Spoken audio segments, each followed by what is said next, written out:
This is Matilda, a 1936 Rover 12 Tourer.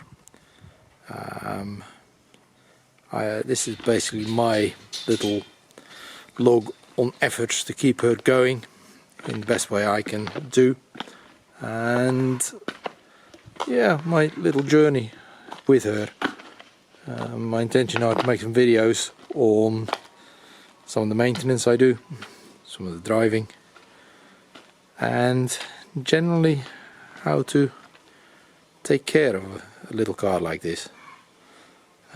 She's an old girl, she's 87 years old, so deserves a bit of TLC and care. I will put her on the 4-post lift and then we'll have a look at the underneath. Oh no, do the engine first. This is the engine bay on the right hand side of the vehicle, the off side. We have here a carburetor system, single carb on its side, which just needs a bit of lubrication onto the piston every now and again. Seems to work beautifully.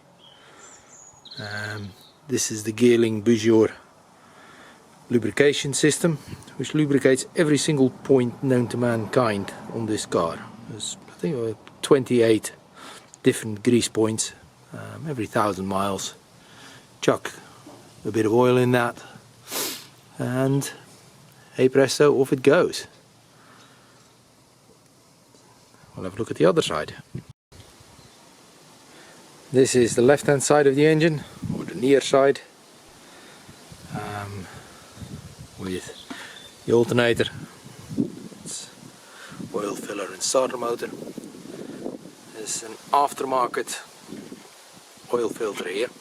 Originally these cars came without an oil filter, so the oil needed changing every 1,000 miles. With the oil filter, it's a bypass filter, it can be extended to 2,000 miles. 100% improvement, sounds like a plan. This is basically its wiring system coming from the dashboard. It has all been professionally rewired. I'm not an electrician, so I leave it up to someone who is, and hey presto, all the electrics work. Life's so much easier that way. This is a shot of the interior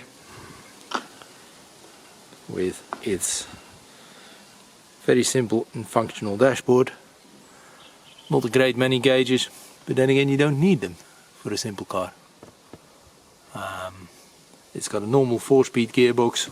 All the pedals are already in the current way of thinking, rather than having the throttle in the middle or something silly.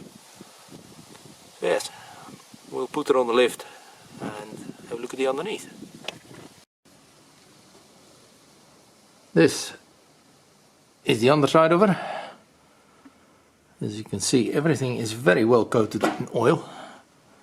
A lot of it comes from the lubrication system. There's actually remarkably few actual oil leaks, just a tiny drop hanging on there off the gearbox filler plug, but there you go. It needs some new oil in there anyway. We'll have a look at that.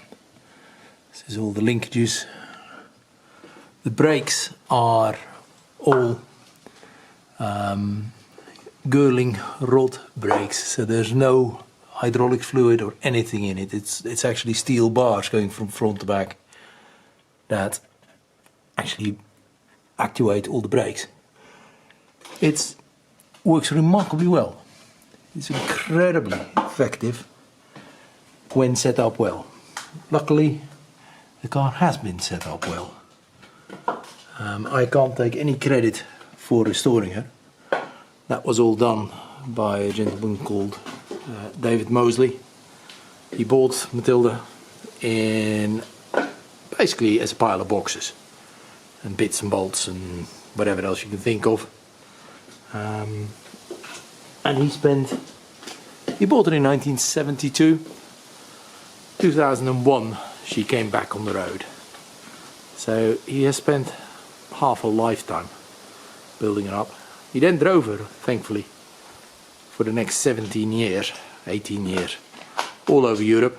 Even took her up to Norway, where there's photos of her in the snow, which is pretty hardcore in an old car like this. I can't stress enough how magnificent a job he did. I mean, the man was a proper engineer as far as I'm concerned. Far better than I will ever be. But I will try and keep her maintained as well as I can.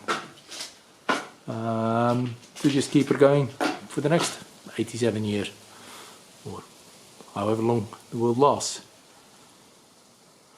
There are a few things to be done to her. The tyres are basically at the end of their life. They got a bit of tread left, but they are of 2009 vintage, so they just need replacing. They're 14 years old. They're also mismatched to the back. Oil change, some other bits and bobs, silly little things mainly, nothing major. I will try to make videos of how things go and what I'm doing to her to keep her going. And this will conclude the first video of it.